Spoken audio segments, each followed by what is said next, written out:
What is up, you gorgeous, fabulous creatures, and welcome to another episode of the all-new Losing It podcast. You're here with Kylie Pax, Australia's emotional eating coach, and although I sound very jolly today, as I normally do, I can assure you I feel like complete shit. Okay. I have had a nasty beast of a cold for the last week, and I have to say at this stage I'm a little pissed off about it. I didn't authorize this. There was no discussion. Like, I didn't get an email asking me if this was okay.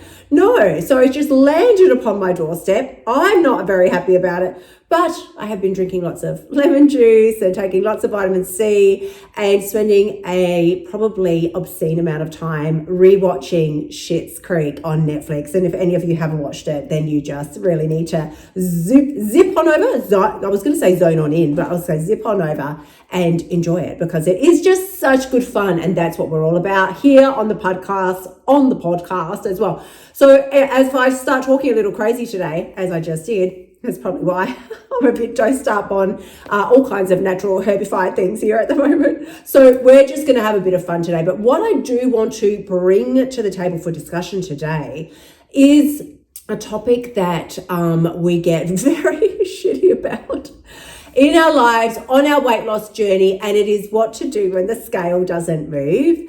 And I just have come back from having my fabulous Thursday glam day with my gorgeous hairdresser, Miss Jade, as I see every single week. And she said to me, "What are you going to talk about on the podcast today?" I said, "I have no fucking idea. Like, I literally never know." And then I sit down here and in front of you all, and I just trust. I trust that what you need and / what I need is going to come out. And this is a big, big topic that we see here and experience all the time. What to do when the scale doesn't move, or / what to do when the scale isn't moving fast enough. Oh my God. Like, you feel like you're doing all the right things. I should be getting X result, but you're not. And then worse. Kylie, I'm doing all the quote unquote right things and the scale went in the wrong fucking direction. What the fuck is that all about? So this is what we're going to be talking about today. Now, before we dive on into this hilariously jolly topic, a few little housekeeping rules, my darlings. If you haven't yet skipped on over, kyliepax.com/free course, you better get your ass over there immediately, because there is some goodness awaiting you. I know most of you, my fabulous listeners, have downloaded my course now. It is entirely free. It is a 4-part video series. It is every last little thing that I did to drop 20 kilos from my body, like swoosh that hideous 20 kilos off into the universe, probably landed on one of your butts, quite frankly. But I didn't care because it was off of mine. So head on over, kyliepax.com/free course. As I tell you, I'm just going to be really cool and calm today because I'm not feeling well and I'm like quite crazy. kyliepax.com/free course. You will get all the goodness. It will zip straight into your inbox and you can start losing weight immediately within the hour. That's how fast this shit works. Now, on top of that, I currently have my brand new offer, which is 60-day results. Oh my God. 60-day results has let loose on the internet. It is a one-on-one coaching package with me, 60 days, no fucking excuses. See how my tone changes? Because I get in line with the program and what's being offered, and this is what's happening in 60-day results. It is a high impact coaching container with me, one-on-one, 60 days. It's you and me. And if you think you can give me any excuses, any reason, I'm so sorry, Kylie, I didn't do the thing. I will be like, I'm going to get on a plane. I'm going to fly over there and I'm going to slap you over the head myself. There is no excuses in the 60-day results container. As in, my job is to get you fucking results in 60 days. And if it's not happening, then I haven't done my job properly, and I won't tolerate that, as you can see. So you will be getting the results that you desire. We set a goal and it actually happens in 60 days. If that's something that you're interested in, then skip on over to my Instagram and DM me, because that's where I am sharing the links, or I will also pop the link in the show notes below. Now, let's lay the foundation for today's podcast, shall we? When you make a decision in your life, you're like, that's it, I've had enough, I'm going to lose this weight, I'm going to stop emotional eating, because we all know that's the fucking problem. Like, we're not stupid, we're not idiots. You haven't gained weight because it just befell upon you. You woke up one morning, some hideous little troll had visited you in the night and you were 45 kilos heavier. That's not a fucking thing. Thank God that's not a thing, right? We know. We have done this to ourselves, which is what makes it so painful, but we have done this to ourselves. And when I say we've done this, I mean that is not the mindset that we want to adopt either, because that is just as painful as any of the other shitty thoughts that we think. Thinking that I've done this to myself just leaves us feeling very hopeless, very down, very insecure, and wondering whether we can actually even do anything about it. It keeps you stuck in a regressive state because you think, if only I hadn't done this to myself, I wouldn't be here right now. And we get very swallowed up in the pit of self-pity rather than being empowered and putting ourselves in an empowering position to be able to take action and move forward. So we'll let that go right away. But that is very common. It is what we think. I've had clients say it to me. I think even just in the week past, if only I hadn't done this to myself, I feel really sad and depressed that I've done this to myself. And I did have a particular client share this with me, I think in the week just gone. And this got shit. Listen, I'm just gonna say, well, first of all, every single one of my one-on-one coaching clients is gorgeous. This superstar in particular is fucking, I mean, she is everything. She is the package. She's gorgeous. She's getting married very soon. She has the most stunning skin. I literally can't. I'm obsessed with her skin. She's got skin like peaches and cream. And she also has a heart condition, which really is concerning for any of us, but she's quite young. So she has this heart condition and she feels like if I hadn't eaten the way that I have spent my life eating, I wouldn't have this heart condition. And I sat back, I was like, honey, can we just catch that thought? Because she kept talking and blah, blah, blah, blah, blah. And I said, let's just put the brakes on there. We are going to stop right there because that is some serious bullshit. There are people that eat fucking lettuce leaves and lentils their whole lives and they end up with a heart condition unless the doctor can definitively say to you, yes, you did this to yourself. Which they haven't in her condition. They have 100% said this is more than likely hereditary. And there may be a component of dietary input, but certainly that is not the factor. It was hereditary in this instance. And this is what we need to think.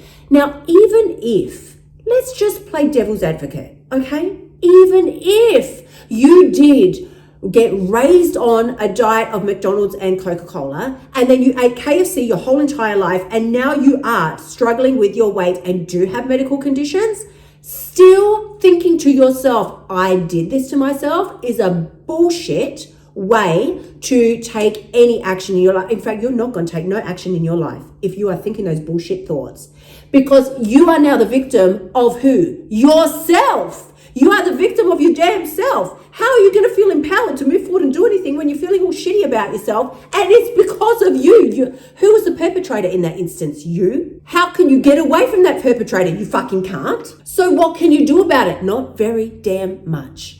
This is why we need to choose our thoughts like we are fucking choosing fine jewelry. If somebody said to you, I'm going to take you into Tiffany's or Gucci or Louis Vuitton or Van Cleef & Arpels, and they were like, you can choose one thing. I'm going to pay for it and you can choose one thing. Would you not look very fucking carefully? First of all, I'd be choosing the most expensive thing. And then I would take my time. This is precious. What a beautiful gift. That is the way I want you to start thinking about the thoughts that you choose to pick off the shelf in your brain. You have a myriad of choices there. If I took you into Van Cleef & Arpels and it's like, honey, you can choose any bracelet here that you like. Are you going to choose the most cheap ass one? Are you going to choose one that they fucking dropped on the floor and accidentally stepped on and now it's all scratched and bullshit? Or are you going to choose the most expensive, the most valuable, the most precious one? Which one's going to make you feel better when you wear it on your body? Please, our thoughts are exactly the fucking same. If you choose a bullshit thought that's been stomped on the ground and it's all dirty and scratched, it's going to give you bullshit feelings, emotions, and actions. If you choose a thought that is precious, it's sparkling, it's got diamonds all over it, this one, and it would be more along the lines of, I may be where I am now, but I really don't give a fuck because I have the power in every moment, every single moment, to pivot and change and take full fucking control of my future and where I'm going, and I will decide where I'm going to end up because I have the ability to do so. That, if I had a diamond bracelet and I could put something like that on every day, there'll be no fucking stopping me. You would find me winning like all kinds of awards. I'd be wiping Oprah off the internet. She wouldn't even exist because I would be so fabulous. It would be amazing. Beyonce would be inviting me over to her house to learn from me because because I had this magical diamond bracelet that was making me feel and therefore act in an incredible manner. I want you to start thinking about your thoughts in the same damn way. So first up, when we talk about what to do when the scale isn't moving, everything I just said there may have seemed like I digress, but I do not. I do not, because I always circle back. When you get on the scale, before you even get on and see a number, it's fucking imperative that you decide up front, regardless of what the number says, this is how I'm going to feel about it. If the number, because here's what we do. We get on the scale and then we either see a number that is shit in our minds. The scale has gone up. Now we feel like bullshit. So we go ahead and we think, well, what's the fucking point? I've been torturing myself. The scale's gone up. I might as well eat. So you go stuff your face. Or you get on the scale and it's gone down. You're like, whoa, it's fantastic. I've lost weight. Now you think you've got some fucking wiggle room and you go eat.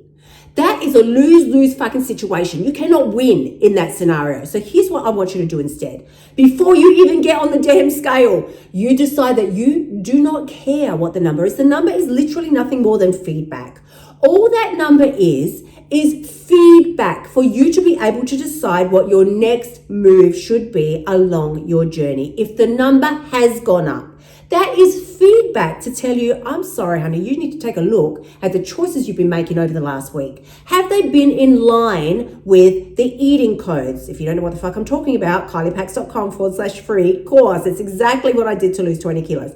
Have your choices been in line with the eating codes? Have you been making your daily food plan every day, your simple daily plan? Again, kyliepax.com/free course. Have you been making the simple daily plan every day and adhering to it? Have you been doing your tracker? Again, in the fucking course. All of these things will tell you, and then suddenly you can look at the scale, which has gone up, and you're like, oh yeah, I did make some choices that I'm not super proud about over the last week. I did do that 4 times, and then I kind of tried to eat a little bit of extra chocolate last night, and I did that 2 nights before that as well, and then it's just feedback. So you don't need to get fucking hysterical about it. You can just look at it and go, okay, if this number is nothing more than data, what do I need to pivot, change, or adjust over the coming week to get a better result next week?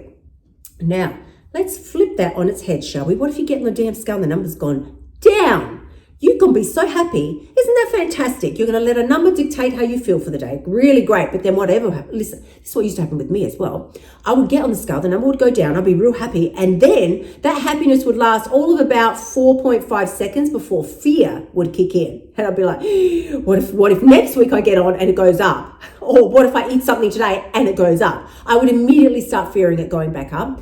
You cannot give the number that much power. And let me tell you exactly what you need to do so that you can, yes, stay on track, but also remove the bulk of the power from the fucking inanimate object on the floor and give it back to yourself. Let me tell you, the problem is not that you're not seeing weight loss yet. That is not the problem.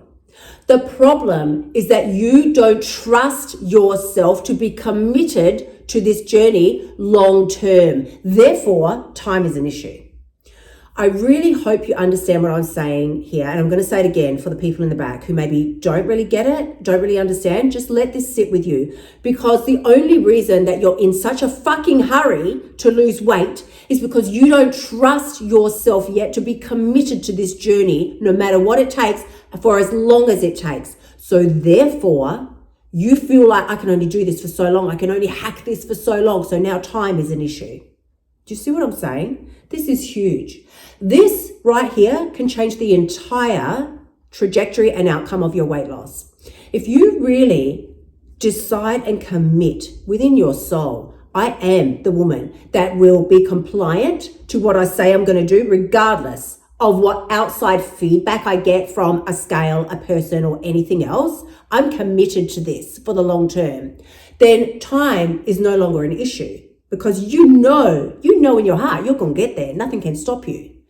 But if you are doing some lame-ass fucking diet plan, something that's complete bullshit, like meal replacement shakes or something along, I'm just going to say keto. Even though keto works for so many of us, I'm just going to put that as an example because it cuts out entire food groups. So if you're doing something that is feels restrictive to you, doesn't feel liberating or expansive, it feels restrictive to you, then time will always be an issue, because you can only handle this for so long before you fucking snap.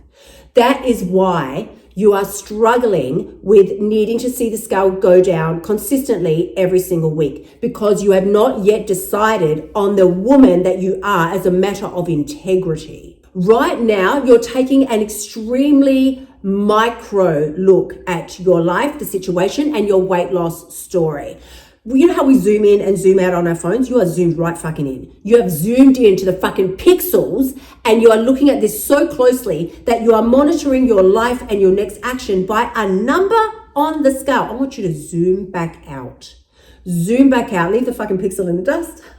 Zoom back out and look at this picture on a grander and larger scale. Look at everything that this picture involves, not just a fucking pixel. Look at everything that's in the picture. It looks like a full, expansive life. It looks like you reaching your goal weight in a timely manner that will allow you to stay there when you get there. It also looks like you losing weight in such a way that you will not have to live on fucking lettuce leaves and lentils, like I said, in order to stay there and maintain and retain what you have achieved. Listen, this is a story that I share often because it was such a teachable moment for me.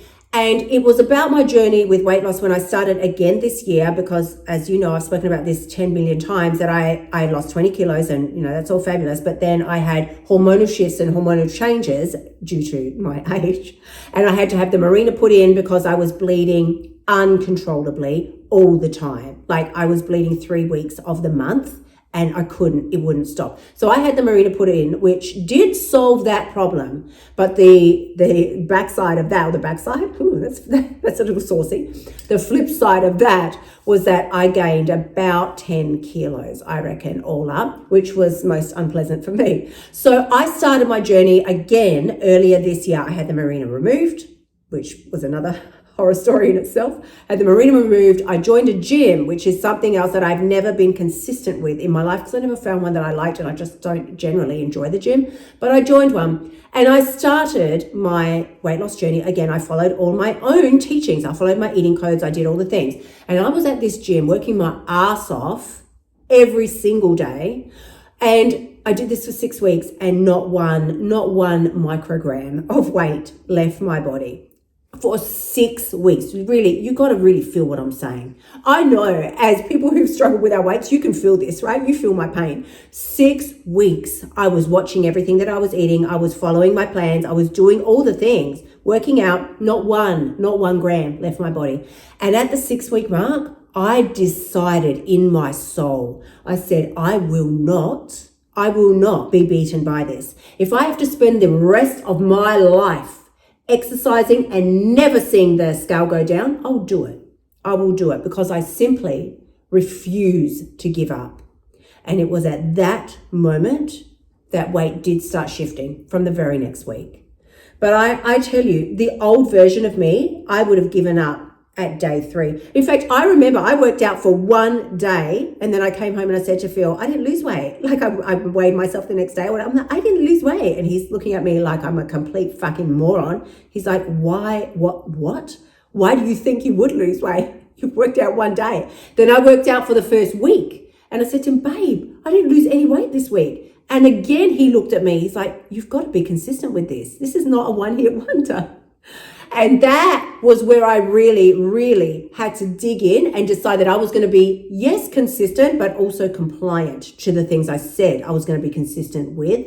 And that's what changed the game for me. So the next time you jump on the bathroom scale and you see a number that you don't like, I want you to replay this podcast. I want you to replay it, share it, put colored sticky stars all over it, and then tag me, because this is what you need to hear. It's the reminder we all need to hear when we start to feel down and wondering, is this really going to work for me? Of course it's fucking going to work for you. Unless you're some kind of weird cyborg and you have different internal workings to the rest of us. But if you are here in a human body, having a human experience, yes, honey, I promise you this is going to work for you. If it can work for me, through the Mirena drama, through the fact that I have hypothyroidism and my body tries to lose weight at the rate of a fucking slug, then yes, it can work for you. Please, please trust yourself. You don't need to trust the process. I don't want you to trust the process. If you're doing my free course, I don't even want you to trust the fucking course.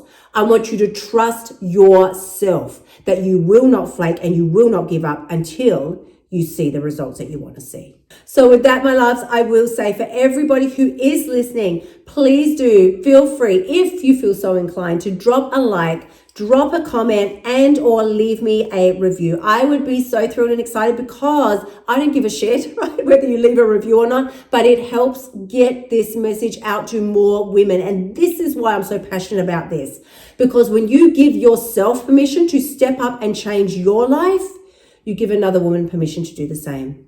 I will see you all again next week. Until then, my gorgeous ones, bye for now. Thank you so much for tuning in. Remember to shimmy your butt over to kyliepax.com/free course and sign up for my free weight loss training so you can start losing your weight now.